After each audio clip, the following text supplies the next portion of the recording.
Buenas tardes. Buenas tardes.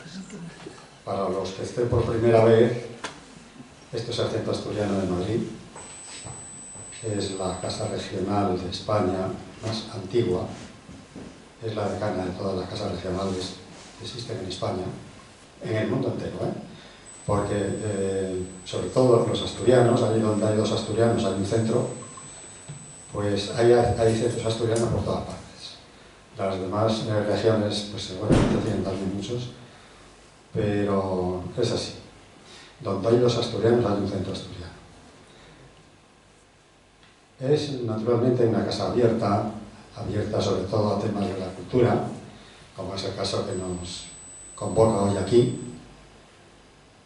Y naturalmente es, no sé si lo he dicho, es una casa abierta.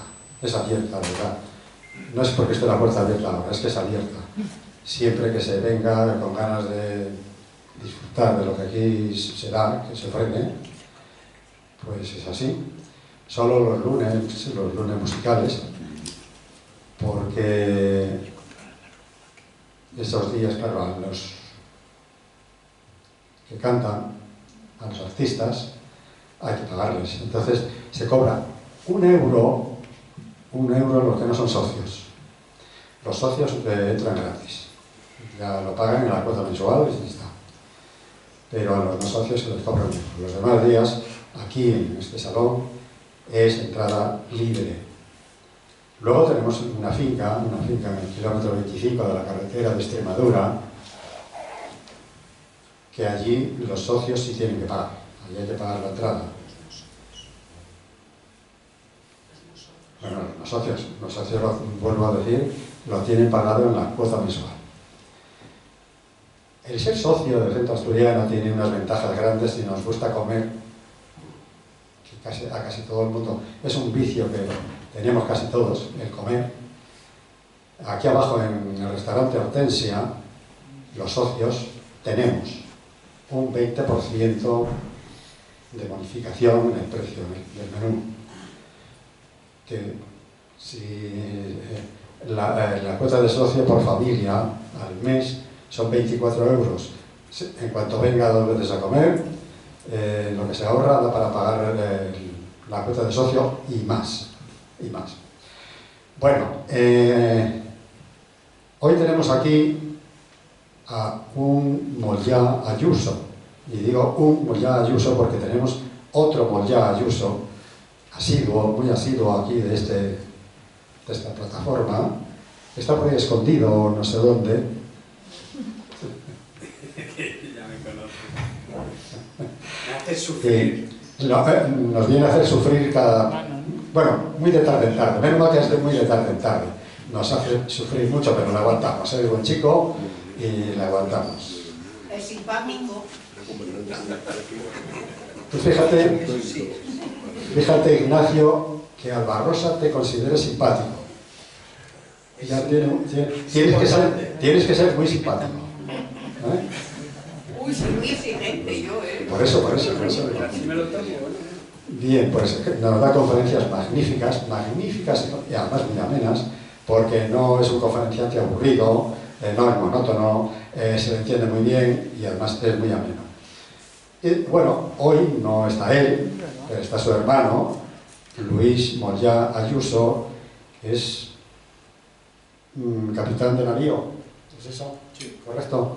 Bueno, yo no voy a hablar de él, porque él trae su presentador de lujo, que está aquí a mi derecha, Félix.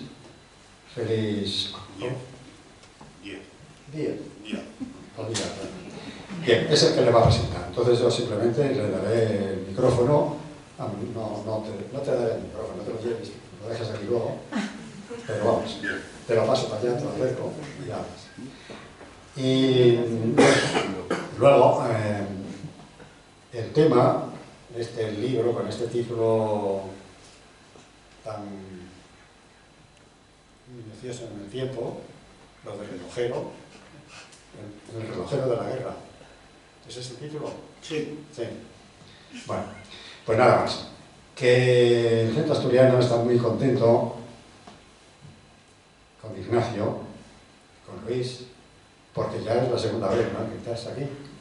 Sí, creo que sí. La segunda vez. Y bueno, esperemos que sean muchas más. Y nada, pues Félix. ¿Cuál es el tu cargo? Bueno, pues don Félix, capitán de navío también. Nos hablará de Luis, capitán de navío. Gracias.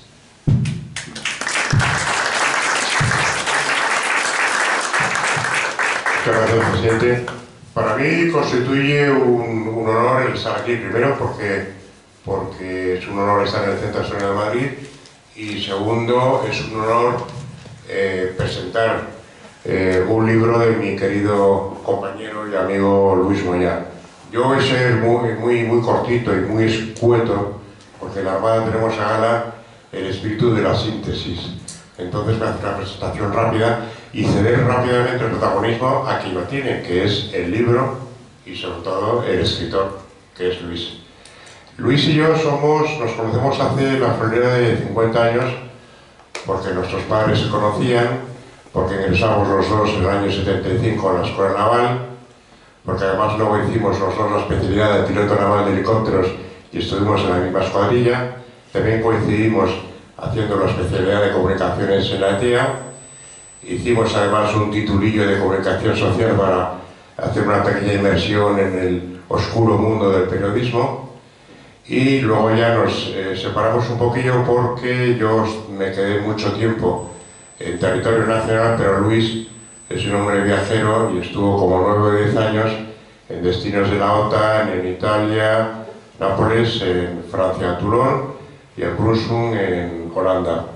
Con lo cual, pues tiene un bagaje bastante diverso, lo cual yo creo que es muy enriquecedor. Y ahora tenemos además 2 hijas, los dos, cada una, claro, por supuesto. Y tenemos alguna otra coincidencia que no vamos a entrar en ella. Sí, somos vecinos del aristocrático barrio de San Chinarro, donde vivimos los dos, y seremos de vez en cuando a tomarnos un estupendo gin tonic.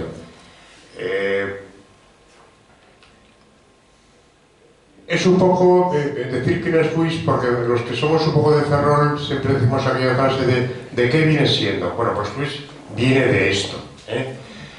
Luis empezó con su fiebre escritora pues hace 20 años, más o menos lo que llevamos de siglo. Puede tener unas 20 obras, principalmente novelas, artículos, biografías, una obra completa, pero que tiene un denominador común. Todo lo que escribe tiene un innegable fondo histórico.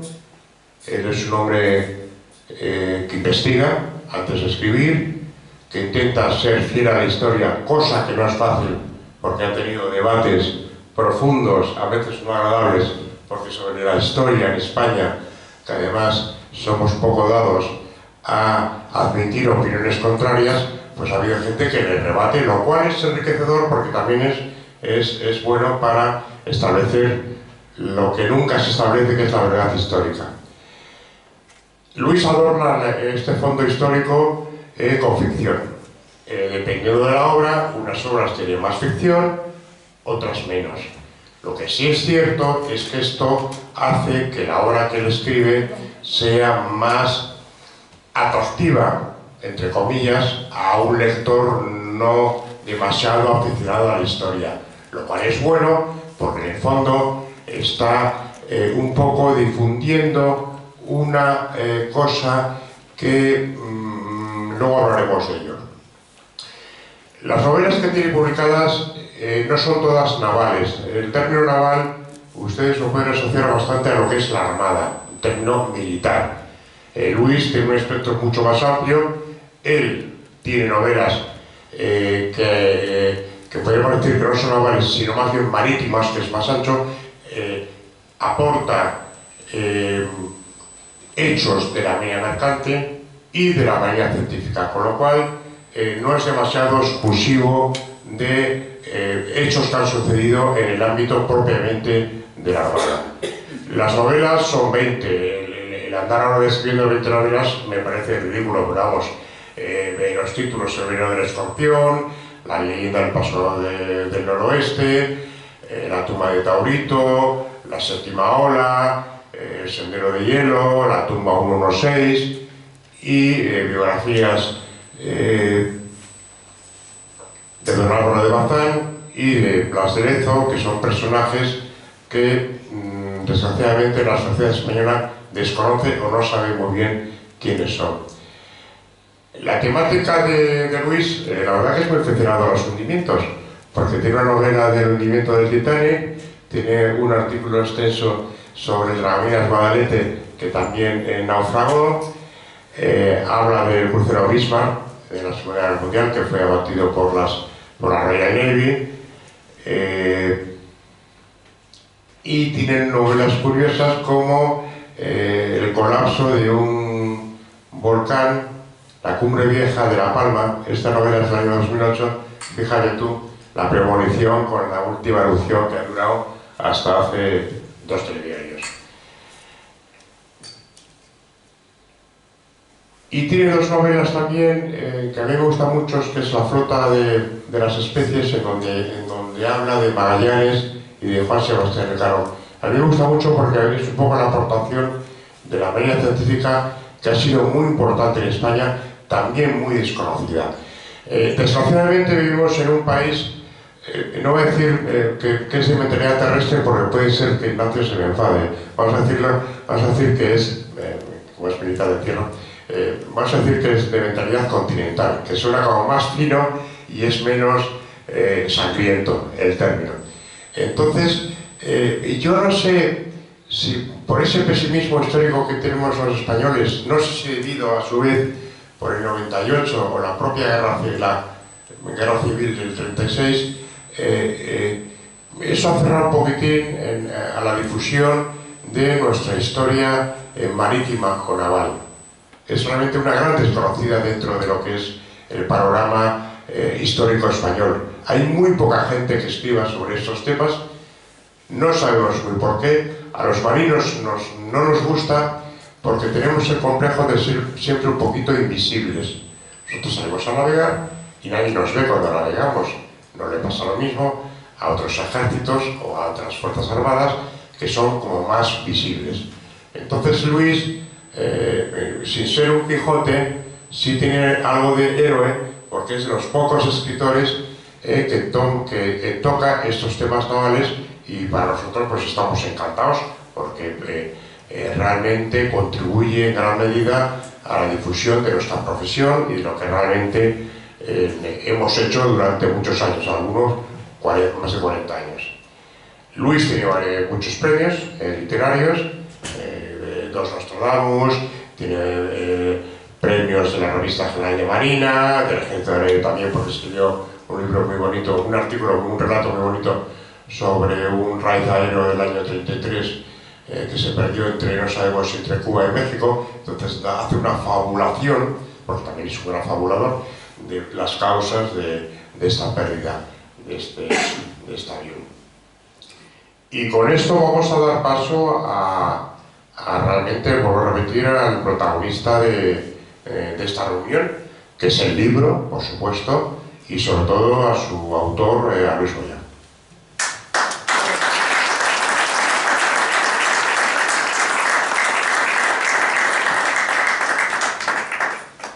Esto por aquí se me escucha bien. Al fondo, es que como yo pertenezco al noble gremio de los sordos, siempre me acuerdo de los que escuchan tan poco como yo, ¿no? Y por eso me gusta pegarme mucho al micrófono. Bueno, antes de nada, muchísimas gracias, Félix. Félix, como ha dicho él, además de compañeros y amigos, eso no lo ha dicho él, pero lo digo yo, para mí es un hermano. Nos queremos mucho, nos conocemos desde hace muchísimo tiempo y la verdad es que hemos llevado vidas muy paralelas en muchos aspectos. Muchas gracias también al centro asturiano, tomamos nota de ese kilómetro 25 y alguna vez apareceremos por allí con nuestro, ¿has dicho 1 euro o eso solo era aquí? No, eso es aquí. Allí es un poquito más. Bueno, paso ya directamente porque si no nos eternizamos a hablar de la novela. El relojero de la guerra, podéis leer ahí, y debajo Scapa Flow. Bueno, los que me habéis escuchado alguna presentación anterior, sabéis que me quejo de mi editor, ¿no? De que me cambia todos los títulos. Luego la verdad es que dan el clavo, pero mientras sucede o no sucede, a mí me llevan un poco los demonios, porque joder, en todas partes el escritor tiene derecho a titular su obra, ¿no? Menos en esta. Pero claro, como se trata de un viejo ministro que lo fue de trabajo en el primer gobierno de Aznar, cualquiera lleva la contraria a un ministro, oye, es muy difícil, así que hay que tragar. Además es un tipo súper cultísimo. Estoy hablando de Manuel Pimentel, para los que le estoy dando vueltas a la cabeza, que es el propietario y fundador de la editorial Almuzara. Bueno, yo le había titulado El relojero de Scapa Flow, a sabiendas de que me lo iba a cambiar. Perdón, como así ha sido. Pero bueno, a mí él dice que Scapa Flow nadie sabe lo que es, puede que tenga razón, y desde el punto de vista del marketing, él necesitaba otro título, que finalmente fue El relojero de la guerra, que no me gusta. Pero bueno, lo dicho, hay que aceptarlo como viene. A lo largo de la presentación hablaremos no solo de la novela, sino de algunas cositas más que yo creo que son interesantes, que tienen que ver más con Scapa Flow que con la novela. Scapa Flow a mí me apasiona, como se puede notar, ¿no? Por eso voy a seguir un guión que va a ser una cosa como esta. Claro, ¿por qué Scapa Flow, no? ¿Qué importancia tiene Scapa Flow? Un sitio al que algunos de aquí seguramente no habréis oído mencionar nunca. A continuación hablaremos del sometimiento. Esto se refiere a Alemania. Después de la Primera Guerra Mundial fue sometida. Ya sabéis que con la Primera Guerra Mundial desaparecen 3 de los 4 imperios que había: el imperio austrohúngaro, el ruso y también el otomano, y queda únicamente el inglés. Tras el Tratado de Versalles, Alemania fue sometida, y algunos que tenían buena vista, como Churchill, dijo que esa herida estaba más cerrada y que habría otra guerra, como así fue, porque Alemania había sido demasiado sometida. Un imperio que había sido tanto, tú no puedes de la noche a la mañana comprimirlo y dejarlo en nada, sin esperar que no tenga secuelas. A continuación hablaremos un poquito de las huellas del relojero. En definitiva, esto va de que hubo o no hubo un espía alemán incrustado en la localidad de Kirkwall, que es la que da en donde está Scapa Flow, que es una gran ensenada, la principal base de los ingleses en la Primera y la Segunda Guerra Mundial. ¿Hubo ahí un espía? Pues todo apunta a que sí. Y le vamos a seguir un poquito las huellas. Os hablaré de la novela muy por encima, porque si no, no la leéis. Y un tráiler que me gusta siempre hacer de las cosas en las que ando enredado y eso, en lo que estoy trabajando ahora. Y misceláneas. Yo creo que esas son entretenidas, son cosas que estoy seguro que os van a gustar. Son historietas, pero todo relacionado con esto, ¿no? Así que sin más vamos a empezar. ¿Por qué Scapa Flow? Mirad, Inglaterra es una isla que no produce más que agua y para el té y el carbón para calentarlo. Por lo tanto, todo lo demás tiene que ser importado, tiene que venir de fuera. Por lo tanto, en una guerra, y en estas 2 guerras mundiales fue lo que intentó Alemania, colapsar su tráfico marítimo para estrangularla hasta desaparecer. Principalmente se hizo a base de submarinos. Todos habéis visto esas películas en las que aparecen unos convoys que llevan unos barcos de defensa, ¿no?, para protegerlos, y esos convoys son los que están llevando las materias primas a Inglaterra y a otros sitios en la guerra. Llegó un momento que los submarinos no eran suficientes y entonces había que utilizar la flota de superficie. Pero los alemanes construyeron sus barcos principalmente para trabajarlos al corso, es decir, buques corsarios. Era un buque que podía desaparecer en la mar y aparecer en cualquier punto del globo y hacerle mucha pupa en este caso a los ingleses, ¿no? Porque los ingleses eran un imperio.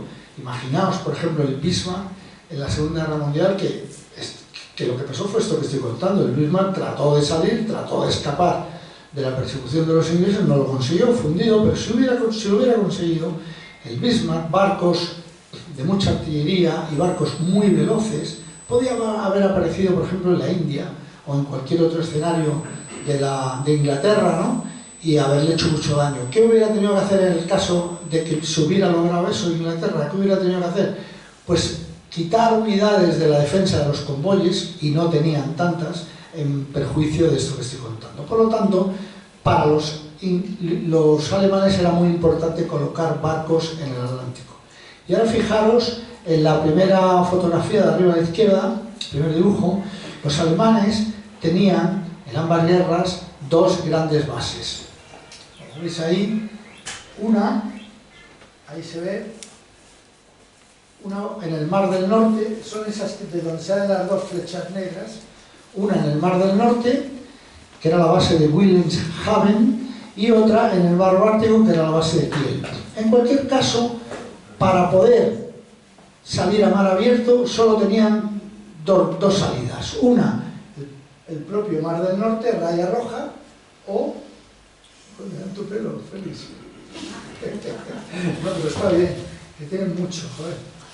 Y el otro, como vemos, el Canal de la Mancha. El Canal de la Mancha era imposible, porque allí, claro, eso para los ingleses hubiera sido tiro al blanco, ¿no? Pasando un barco por allí. Entonces tenían que salir por el Mar del Norte. Y arriba, en las Islas Orcadas, allí, la capital, Kirkwall, tiene la base de Scapa Flow. Por lo tanto, el Mar del Norte estaba siempre lleno de aviones y de barcos patrulleros, avisando cuando quería salir la flota alemana. Y en cuanto quería salir la flota alemana, se daba alarma en Scapa Flow, y allí salían todos los barcos de la Home Fleet a impedirlo. Ese era el juego. Solo una vez lo intentó en fuerza Alemania, y fue cuando la batalla de Jutlandia. Jutlandia es esta península de aquí, que es la mitad del norte es Dinamarca y la mitad del sur es Alemania. La batalla de Jutlandia fue una batalla en fuerza, Alemania contra Inglaterra. Si hubiera sido un combate de boxeo, tendríamos que decir que la ganó Alemania, porque causó más bajas y más daños a los ingleses que viceversa. Pero, como dijo muy acertadamente un periodista inglés, Alemania ha golpeado a su carcelero, pero sigue detrás de los barrotes. Es decir, tuvieron que replegarse, volver a sus bases y vuelta a empezar. Nunca consiguieron poner un solo barco en corso, bueno, algunos sí, pero muy pocos, en corso para atacar al tráfico británico. Por lo tanto, la base de Scapa Flow era importantísima ahí en las Orcadas. En la Primera Guerra Mundial hubo dos intentos por parte de Alemania de colar submarinos en Scapa Flow para atacar a los barcos ingleses. No se trataba tanto de hundir barcos, de hundir muchos barcos, de hacer mucho daño material a los ingleses, sino de mostrarles a los ingleses que su base era vulnerable, porque en ese caso, si lo hubieran demostrado, se hubieran tenido que ir un poquito más al sur hasta allí, que tienen la siguiente base a 500 kilómetros al sur, la base del Firth of Forth, y entonces los alemanes presumiblemente hubieran podido salir. Por eso era tan importante para los submarinos atacar en Scapa Flow. Como digo, en la Primera Guerra Mundial lo intentaron dos, entraban siguiendo a los grandes mastines ingleses cuando volvían de sus ejercicios, se colaban por la entrada siguiéndolos a ellos, envolviéndose en ese mapa de burbujas que deja un barco cuando va pasando, y ahí no se les escuchaba, los sensores de audio no podían detectarlos, y entraron así dos submarinos alemanes, uno al principio de la guerra y otro al final, pero ambos al final fueron descubiertos y hundidos, y hoy pues están ahí despanzurrados en Scapa Flow, en el fondo de Scapa Flow.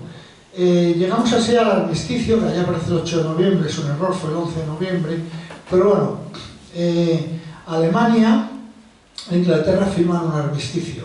La guerra terminó y todos los submarinos alemanes son concentrados en Harwich, que como veis ahí, es una base que está al norte de Londres, son 186, Churchill abomina de ellos, no los quiere, dice de hecho que es un arma pérfida y así lo denuncia ante el Haya, y todos los sumergibles son repartidos entre los aliados. Pero no sucede lo mismo con la flota de superficie. La flota de superficie eran barcos muy buenos, principalmente porque estaban construidos con el excelente carbón de las cuencas del Ruhr alemanes, que es todavía mejor que el inglés, que ya de por sí es muy bueno, de manera que el acero de estos barcos era muy bueno y era lo que buscaban los ingleses, además de la telemetría de sus de su artillería, en lo que eran verdaderos expertos. Todos los barcos, 86 en total, fueron concentrados precisamente en Scapa Flow. Ocurrió, sin embargo, que el almirante que mandaba estos barcos a los que se les había quitado la bandera y se les había quitado los cañones, se enteró de alguna manera que el Tratado de Versalles, que ponía fin a la guerra, se iba a firmar el 21 de junio. Pero luego hubo un retraso, por una historia menor, hubo un retraso y finalmente se firmó el 28. Pero él, el día 21, sus barcos, que estaban incomunicados todos, a primera hora de la mañana empezaron a hundirse. Y los ingleses no entendían qué estaba pasando hasta que se dieron cuenta que se habían puesto de acuerdo, habían abierto las válvulas Kingston, habían taladrado incluso los cascos, los barcos se estaban hundiendo en la dársena.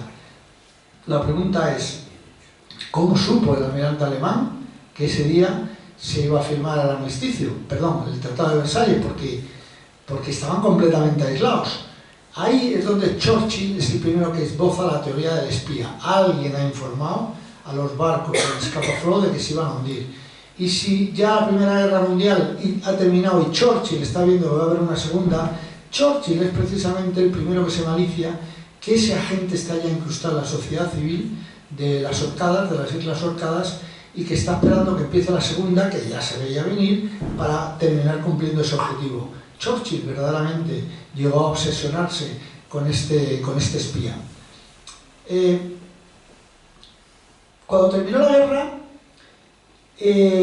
se supo por parte de los aliados que este señor, Alfred Rell, que es el precursor de todos los servicios secretos que hay hoy en día, nuestro CNI, el MI5, el MI6, los franceses, todos, los israelitas, el precursor fue este, fue el primero que sentó las bases de cómo funcionan los servicios de espionaje, de cómo funciona el espionaje, cómo funciona sobre todo el contraespionaje, dónde están nuestros agentes en terreno enemigo, cómo controlarlos a pesar de las dificultades que en una guerra eso conlleva, ¿no?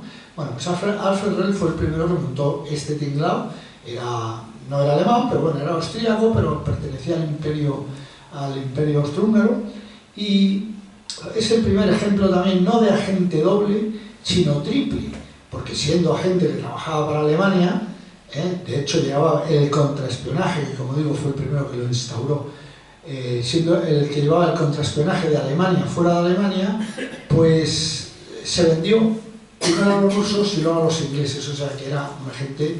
¿Por qué se vendió? Pues sencillamente porque los rusos, los soviéticos entonces descubrieron su homosexualidad y él, con tal de mantener eso en secreto, prefirió venderse. Claro, en esa época no era como ahora que en esa época no se podía salir del armario como se hizo y tan alegremente, ¿no? Menos un tipo como él. Por eso se le ve ahí en el dibujo, en el grabado, se le ve que va a tomar una pistola, están en un hotel y se va a saltar la tapa de los sesos. Pero hubo mucha gente que dudó que esta fuera realmente el fin de Alfred Rell. De hecho, incluso Churchill esbozó la teoría de que pudiera ser el agente que estaba incrustado en Scapa Flow.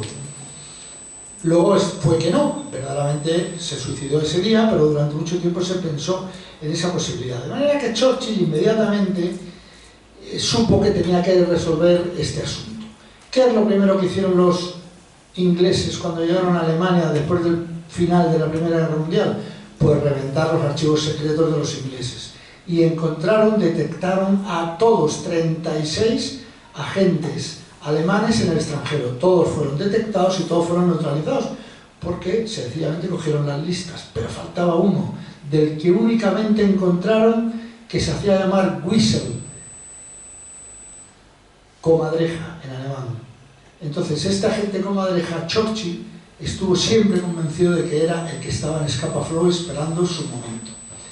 Y así, estando las cosas así, pues Churchill puso todo lo que tú tenía de poder para ir a por él. Pero ya sabéis que Churchill, cuando terminó la Primera Guerra Mundial, no quedó en muy buena sintonía con los ingleses por el asunto de Galípoli, aquel desembarco que ordenó él hacer en Turquía y en el que murieron cientos de miles de soldados ingleses, contra lo que estaban diciendo los almirantes ingleses que decían que ese desembarque era una burrada. Finalmente se produjo y fue un fiasco. Entonces ya no tenía tanto poder. Sin embargo, Churchill, mientras no empezó la Segunda Guerra Mundial, fue anticipando paso por paso lo que iban a hacer los alemanes hasta llegar a la Segunda Guerra Mundial. Alemania necesitaba sacarse la espina de cómo habían sido maltratados, según ellos. Claro, les quitaron todo lo que tenía, Versalles les quitó todo lo que tenía, les quitó incluso pues el honor, ¿no? Les quitó el orgullo del pueblo, y todo eso es muy difícil de que no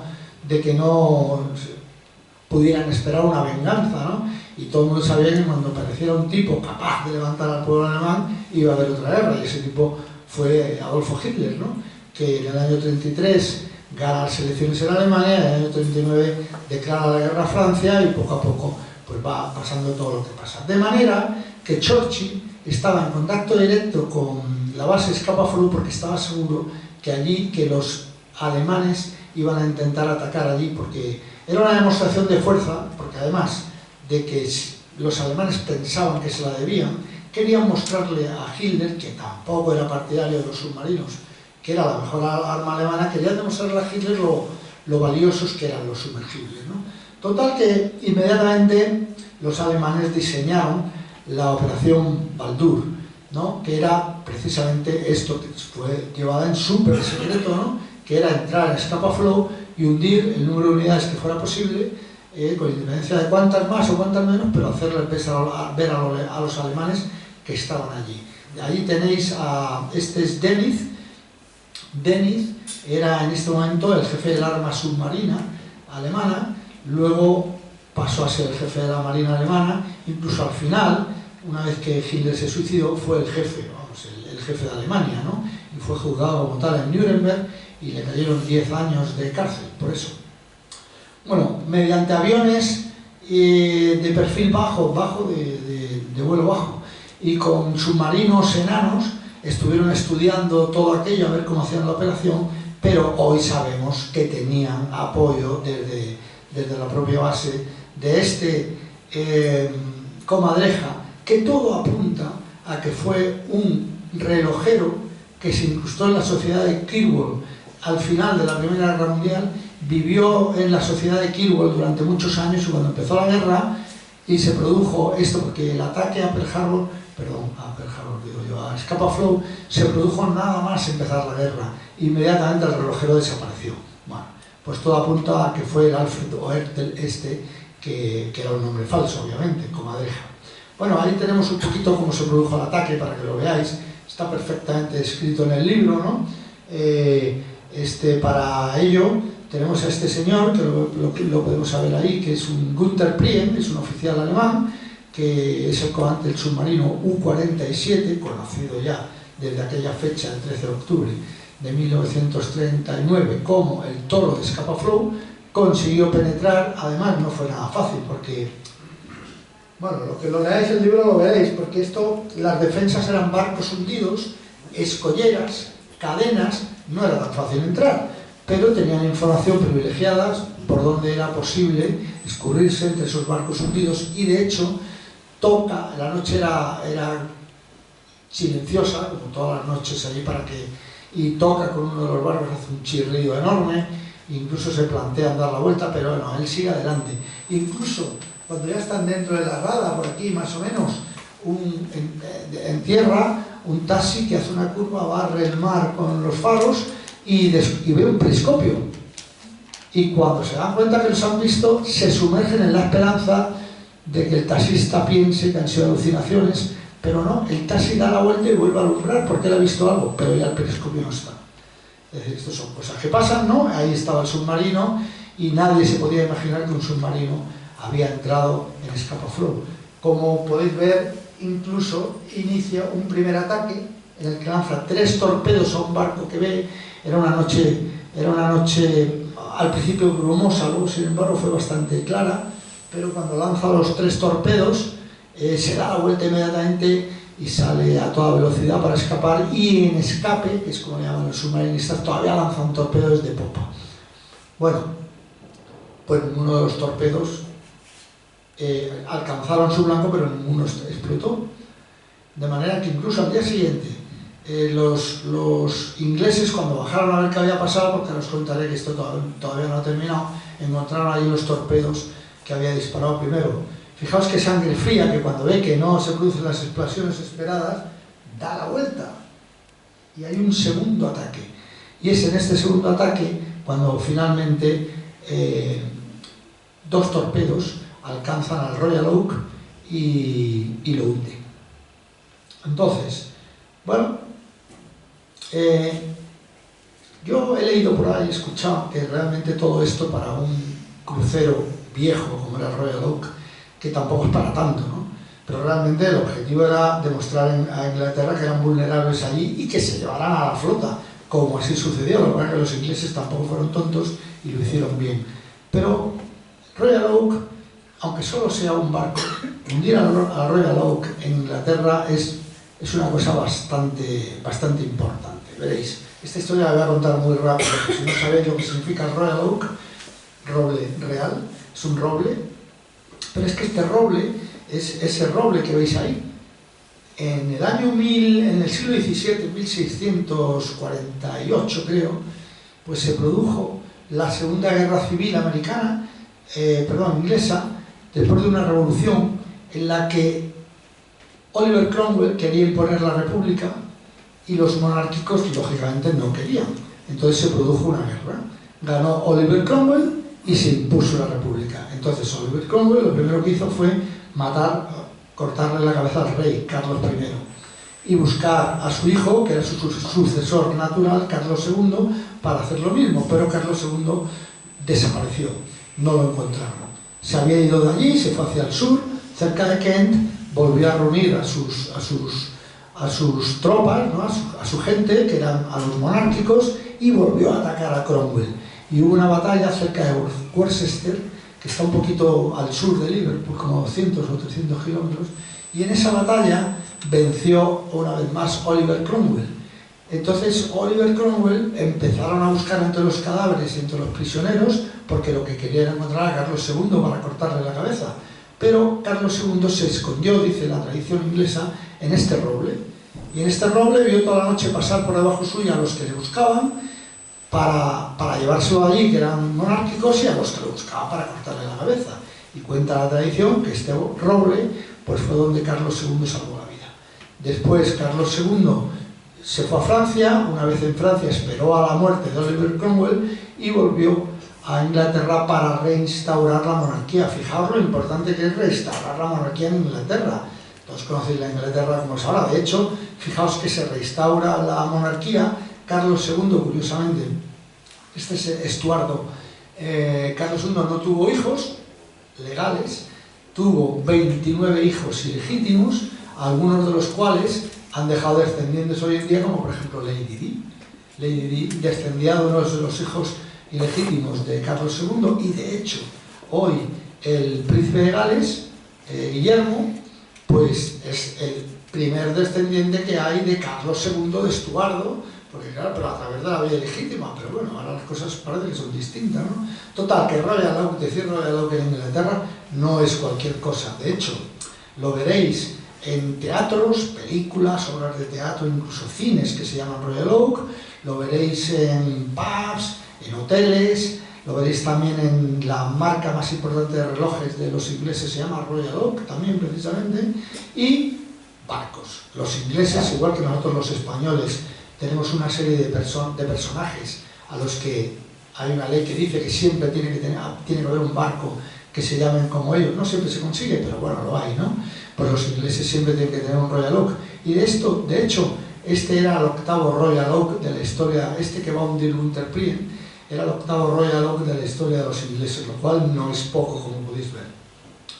Bueno, vamos a pasar a unas cuantas misceláneas. Os voy a hablar del Gran Grifón. El Gran Grifón, con ese nombre tan raro, era el buque insignia de la flota logística de la invasión de Inglaterra en 1588. La Gran Armada, mal llamada Armada Invencible. Ignacio siempre lo dice cuando habla, y a mí me gusta escuchárselo porque hay que repetirlo, porque Armada Invencible se lo pusieron los ingleses para que sintiéramos vergüenza, y es la realidad, ¿no? La Gran Armada. Bueno, pues el Gran Grifón era el buque insignia de la flota de apoyo logístico. Y una vez que pasó lo que pasó, entre que aquel temporal que no pudieron superar, pues da la vuelta por el norte con intención de volver a España, pero que le han callado en una isla muy curiosa que está ahí en medio. La veis ahí bien, ¿no? Fair Island, ahí. Fair Island, equidista de las Shetland y de las Orcadas. En esta época que estamos hablando, Fair Island pertenece a las Orcadas. Las Shetland, no confundirlas con las Shetland del sur, que son las de la Antártida, donde encalló otro barco para nosotros muy importante, el San Telmo, porque los 644 hombres que se perdieron con el San Telmo en las Shetland del sur, muy seguramente hayan sido los descubridores, aunque a título póstumo, de la Antártida. Pero bueno, ahora estamos en aguas menos frías, aunque tampoco tanto, ¿eh? El caso es que en la isla de Fer, estos hombres terminan allí, pues llegan, el barco averiado, llega allí y allí se hunde, de manera que saltan a tierra. Y en tierra pues empiezan a construir un barco en el que poder abandonar aquella isla helada en medio de la nada. Y cuando finalmente construyen el barco y se van, los encuentran los holandeses y todavía tienen un combate. Sobrevivieron muy pocos, pero 50 de ellos habían quedado muertos en la isla de Fer. Y hoy en día en la isla de Fer hay un cementerio que se llama de los españoles, que tiene estas 50 islas. Los ingleses, que para el fair play es verdad que son los primeros, han cuidado esa isla como si fuera, han cuidado esa tumba, ese cementerio como si fuera suyo. Al principio pertenecía, ya digo, a las Islas Orcadas, luego pasaron a depender de las Shetland, pero como ya estaban cuidando los de las Orcadas, estaban cuidando ese cementerio, pasaron a alternarse año sí, año no. Y hoy es casi seguro, vamos, prácticamente seguro, que este relojero, que luego será el espía que meterá el submarino alemán, pues estuvo allí cuidando la isla de los españoles. Lo digo porque algo de nosotros tiene, ¿no? Todo esto, toda esta historia también. Bueno, otra miscelánea. ¿Cómo está Scapa Flow hoy? Como os he dicho antes, estos barcos eran los que defendían la entrada a la isla, ¿no? Entre ellos había escolleras y no se podía navegar. Hoy en día se ha sustituido por una carretera. Estos se llaman barreras de Churchill. Churchill, cuando murió, contó un amigo suyo que le dijo que había 3 cosas que se llevaba a la tumba con mucho dolor. Una, lo de Galípoli; otra, no haber encontrado a Comadreja; y otra tercera, que este amigo se la reservó. Dijo que Churchill quería que nunca se supiera. Bueno, no sabremos qué será, pero desde luego le importaba mucho el asunto Scapa Flow. Bueno, Scapa Flow hoy es una tumba protegida porque estos barcos, lo mismo que pasa en Arizona, en Pearl Harbor, todos habéis visto la película de Pearl Harbor, pues esos más de 1000 muertos que hay en ese barco se ha soldado y ahí permanecen. Se llama una tumba protegida. Pasa con nuestro submarino C3 a la salida de Málaga, que también tiene 34 cuerpos dentro, y pasa también con este Scapa Flow, con el Royal Oak, que además añade, hombre, la triste noticia de que cerca de 300 de ellos eran chavales de 14 años, porque se estaban empezando a formar. Los ingleses los forman desde muy niños. Bueno, el caso es que es una tumba protegida. En esa foto, como veis, un buzo está metiendo un pequeño féretro, que son las cenizas de la viuda de uno de los marineros que murió en el Royal Oak, que ella pidió, nunca se quedó viuda toda la vida, y pidió que al morir, que quería estar con su marido. Y tenemos también ahí la campana, que está en la catedral de St. Magnusson, en Kirkwall, la campana del Royal Oak. Tenemos también, por ejemplo, hoy en día Scapa Flow ya no existe como base.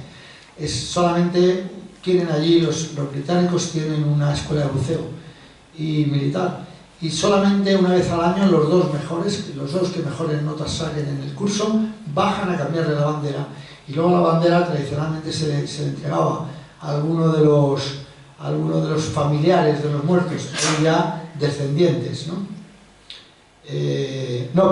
Se entregaba originalmente a algunos supervivientes y hoy ya descendientes. Bueno,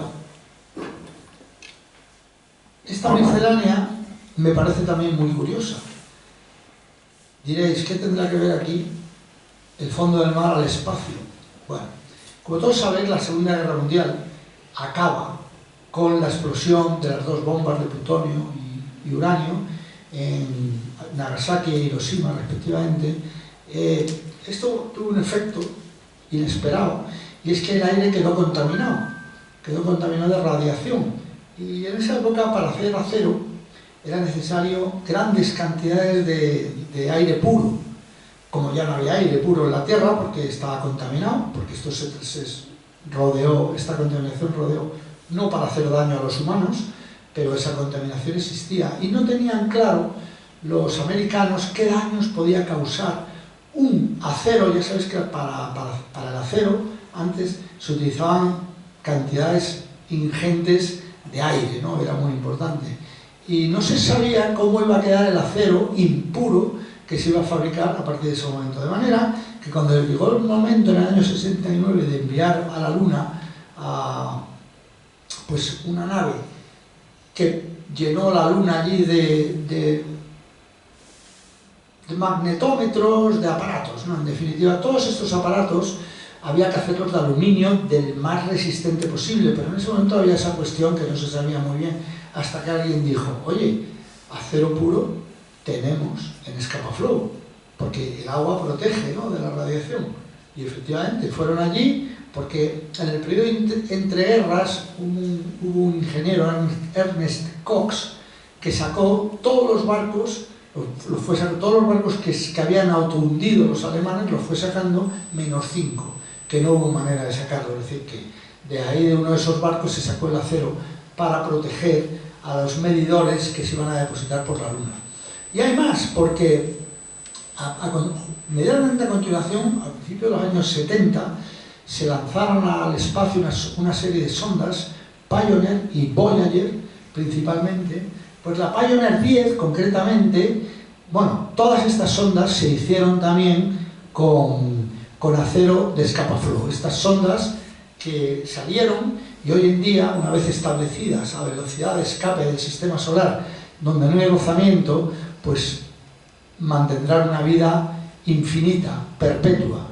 Estarán, de hecho, cuando se acerquen al Sol, si es que todavía hay ese Sol. Bueno, lo que quiero decir es que cuando el Sol ya se gaste, eso seguirá avanzando, y es acero de Scapa-Flow. Es decir, que aquellos marineros alemanes que estaban allí apoyados en la borda, diciendo que va a ser de nosotros, no tenían ni idea de que estaban apoyados en unos trozos de metal que sobrevivirían a todos nosotros y, bueno, y a todo nuestro sistema solar. Y en esta Pioneer 10, con dos flejes que lo trincan al mamparo, va un mensaje para otras culturas extraterrestres que también vivirá permanentemente, y es este pan de oro en el que, como veis, aparece ahí un par de seres humanos, un hombre y una mujer, a tamaño real con respecto al Pioneer 10, que también se ve ahí, para que se pueda hacer una imagen de cómo somos, ¿no? También aparece abajo a la izquierda nuestro sistema solar y la Pioneer 10 saliendo de la Tierra, ¿no?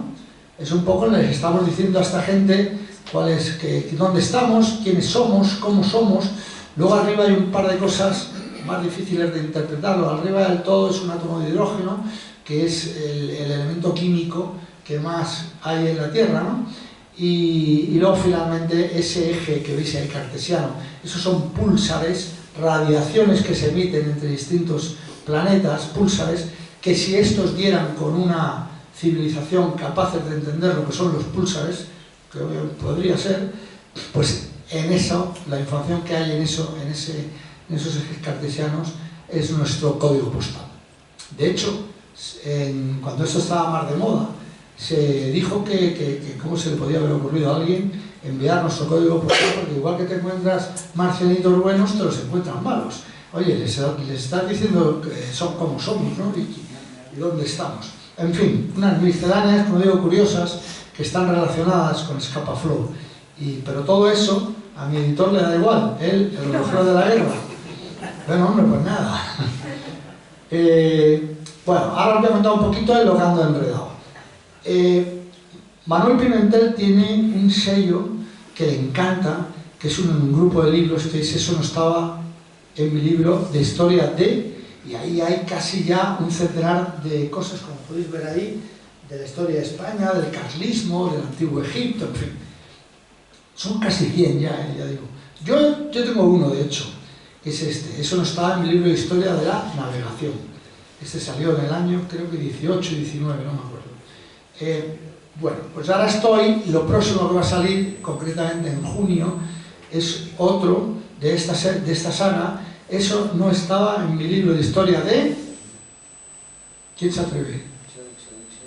Putin. De los naufragios. Como alguien ha dicho, yo soy un friki de los naufragios, me encanta. Y todo lo que haya de naufragios me gusta mucho leerlo. Y este se va a llamar, es un libro que yo cuando lo envié a la editorial, lo envié un poco así, con cierta consternación, porque se me había ido un poco de largo, ¿no? Normalmente los libros 300, 390 páginas, con muchísimo. Pero este se me fue a 505. Y entonces lo mandé y dije, mira, para que lo vayáis viendo, pero lo voy a reducir porque son 505 páginas.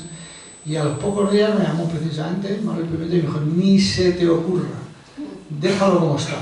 Total, es una historia de naufragios donde, lógicamente, mi ojito derecho, el príncipe de los naufragios, se lleva 80 páginas, el Titanic, porque yo soy muy friki del Titanic también.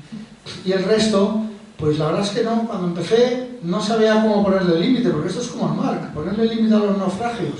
No puedes hablar de todos, tienes que elegir. Total, que elegí principalmente 4 nacionales y 4 extranjeros, que me parecen los más, para explicarlos bien, con lujo de detalles, ¿no?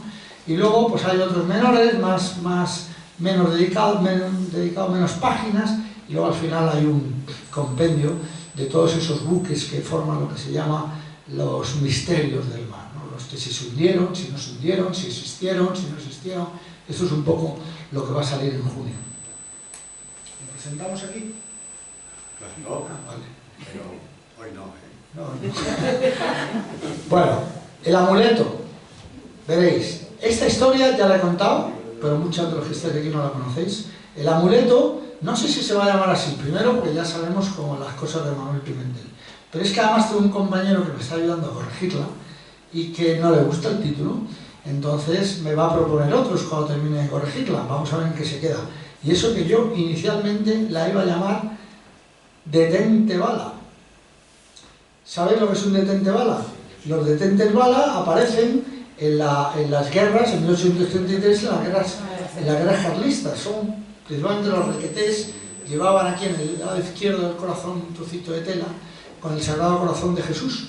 Esto se importa después en nuestra guerra civil, ya dejan de ser de tela y pasan a ser metálicos, de una medallita de cadmio, de níquel, ¿no? Y principalmente llevan en un lado el Sagrado Corazón en el anverso y en el reverso suelen llevar la patrona del lugar al que pertenece el soldado que lo lleva. Bueno, pues en esto me doy una vuelta por el rastro. El día que lo abrieron, el primer día que lo abrieron después de la pandemia, me doy una vuelta y de frente, ¡ping!, me manda un guiño, un objeto metálico. Y me acerco a mirarlo y era tal como este, ¿no? Y anda, un detente bala de la guerra civil, porque ya son metálicos, con un colgante un tanto raro, que me pareció en principio la bandera de Francia. Bueno, y lo miro por detrás, claro, como vas con prisa no me pongo las gafas y veo Virgen de la Caridad. Y digo yo, qué raro, Virgen de la Caridad, patrona de Cartagena, entre otros, pero sobre todo patrona de Cartagena. Y Cartagena fue republicana de principio a fin, por lo tanto allí nadie podía llevar motivos religiosos, so pena de ser fusilado. Y yo, qué raro. Y ya me cansé, me senté a tomarme mi pinchito de tortilla con mi Coca-Cola y me pongo a mirarlo bien y veo la Virgen de la Caridad del Cobre, patrona de Cuba. Digo, pero bueno, ¿qué hace aquí Cuba? ¿Qué pinta Cuba en esta guerra? Y entonces me pongo a dar la vuelta. Digo, mira, yo nunca voy a saber qué soldado llevó este detente bala. No lo voy a saber nunca. Pero cualquiera que lo llevara sería la historia de un soldado, de esa guerra, ¿no? Y entonces seguramente tendría algo interesante que contarnos, ¿no? Entonces decido crear unos personajes y que empiezan en el año 36 a investigar la guerra civil, encuentran el personaje que llevó el detente bala y empiezan a caminar con él hacia adelante en el tiempo, reconstruyendo no la historia de la guerra civil, que la sabemos todas, sino la historia de este soldado, ¿no? La historia de cualquier soldado, desde el año 36 hacia adelante. Pero ¿de dónde le llegó este detente bala a ese soldado? Porque es cubano. Entonces, al mismo tiempo, hay otra investigación en sentido contrario, ¿no? Es decir, que es una historia que se va construyendo hacia adelante y hacia detrás, ¿no? Hasta llegar a las conclusiones finales. Ya veremos cómo se llama. Si mi amigo me da un buen título, que seguro que me lo dará porque es mucho más listo que yo, y no es que lo estoy diciendo porque está aquí. Venga, Bartolo, levanta la mano. Bueno, pues ya terminamos. Tengo, que también lo presenté en la última presentación, otra novela, que esta la tengo al 75%, en la última presentación estaba al 25%, ya la tengo más avanzada. Lo que pasa es que ahora me cuesta más escribir, porque ahora me he puesto a trabajar en una empresa de aviación, con mi querido Bartolo, y no tengo tanto tiempo, vamos. Pero bueno, vamos avanzando. La Operación Sigfrido, esto es una pareja de pescadores, son primos, de hecho, entre ellos, y han salido a la mar, están en Garrucha, y han salido a la mar porque uno de ellos, su hija hace la comunión y ellos tienen que sacar dinero de algún lado, ¿no? Y tienen que, toda que salen a navegar. Perdón. Estamos en el año 43, 1943 o 44, perdón. O incluso 45, no me acuerdo bien. Bueno, el caso es que cuando vuelven ya a tierra, ven algo, hay estas cosas que quedan entre dos mares flotando, ¿no? Y ese algo, cuando se acercan a recogerlo, es el ala de un avión. Ellos la rescatan pensando que eso puede valer dinero, y cuando ya, bueno, vuelven a arrancar el motor y se van, ven otra cosa por allí cerca y se acercan, y es un cadáver. Parece un piloto, seguramente será el piloto del avión, piensan, y cuando vuelven, camino de Garrucha, uno le va diciendo al otro, y el caso es que a mí este tío me suena. Ah, pues a mí no me suena de nada, Bueno, llegan a Garrucha, el patrón da parte, como es preceptivo, en la ayudantía de Marina, que entonces existía, o ya no hay ayudantía de Marina, pero al dar parte, allí el ayudante de Marina baja al muelle, ve el ala y ve el cadáver y se queda petrificado. Y vuelve y llama rápidamente al jefe de servicio de capitanía de San Fernando, que es de donde dependían, y le dice, no, que hemos encontrado un cadáver y tal. Bueno, un cadáver se encuentra mucho, no tiene nada especial, lo enterráis allí y le ponéis desconocido, lo que sea, tal. Eso lo hacía mucho, claro. Y no, pero es que nada, que tengo mucha prisa, hay mucho trabajo, tal. No, pero verás, es que ¿qué? Es que es Adolfo Hitler. Y hasta ahí puedo leer. Y después de esto, pues la verdad es que ya no tengo nada más que contaros, a menos que queráis saber algo más concreto.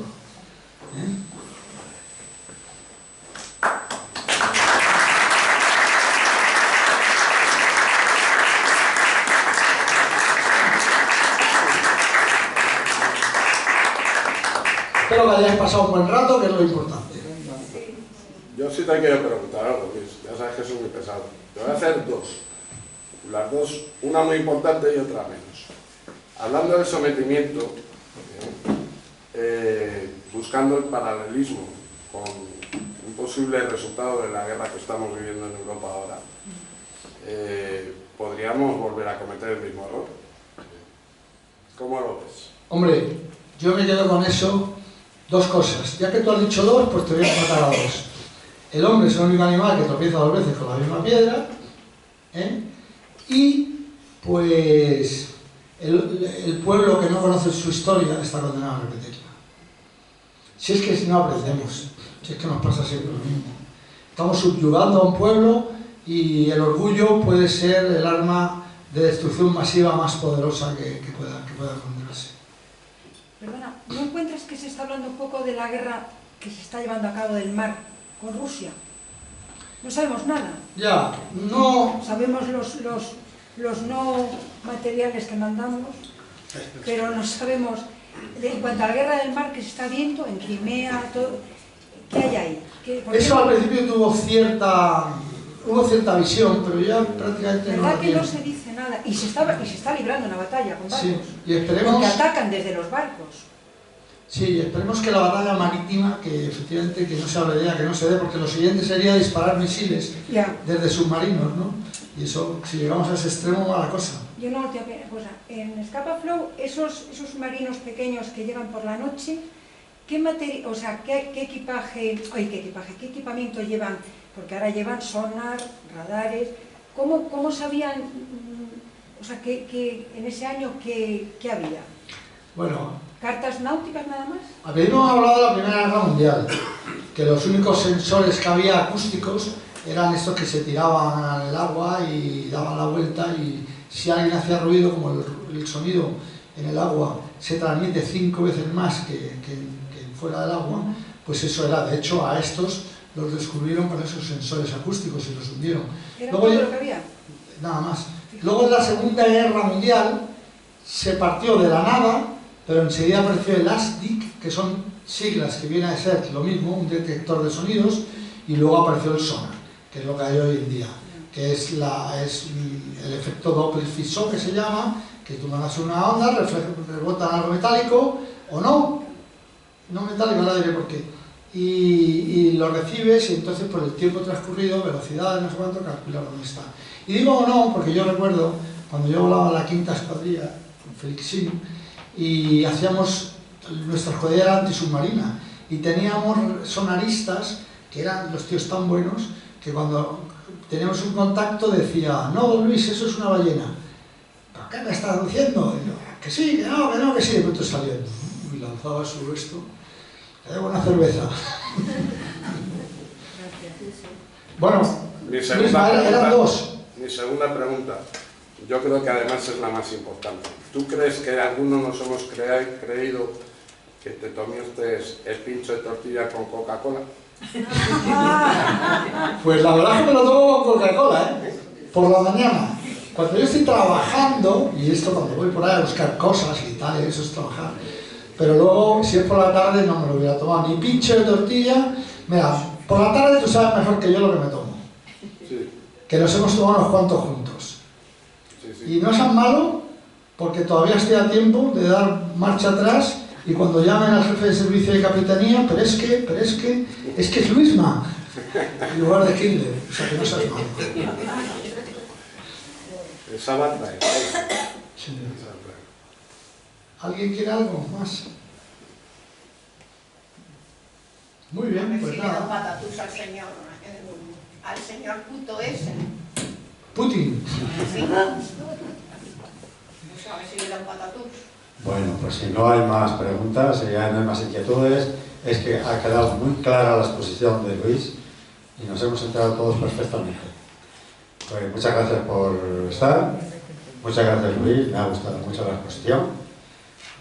Y bueno, naturalmente se ve que es de casta familiar, un gran conferenciante más, y nada, ese libro cuando lo tengas preparado, o esos libros, aquí tienes las puertas abiertas porque vale la pena. Pues ya sabéis, aquí os espero. Vale.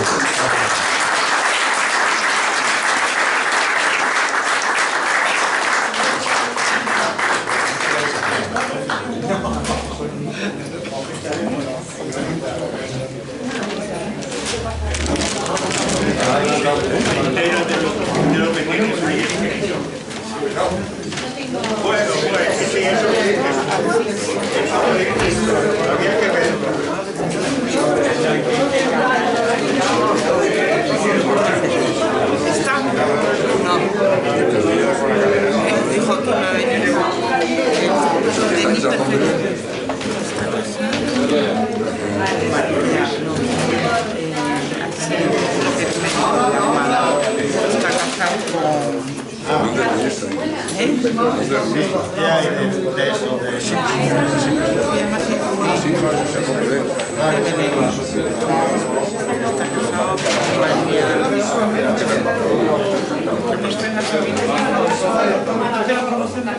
Yo soy de la promoción del Luis, bueno, aquí estamos varios.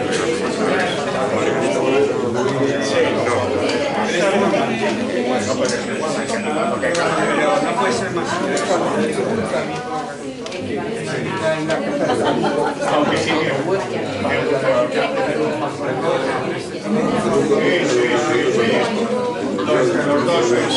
que sí, claro que pero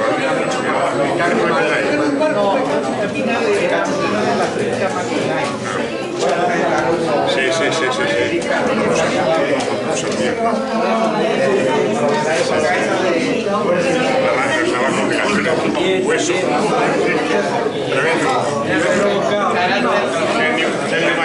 Como digo yo. Este con las hermanos, que eran bastante amigos de mi padre y tal, y nos conozco un poquillo. Pero bueno, está bien, ¿no? La conferencia, es muy amena.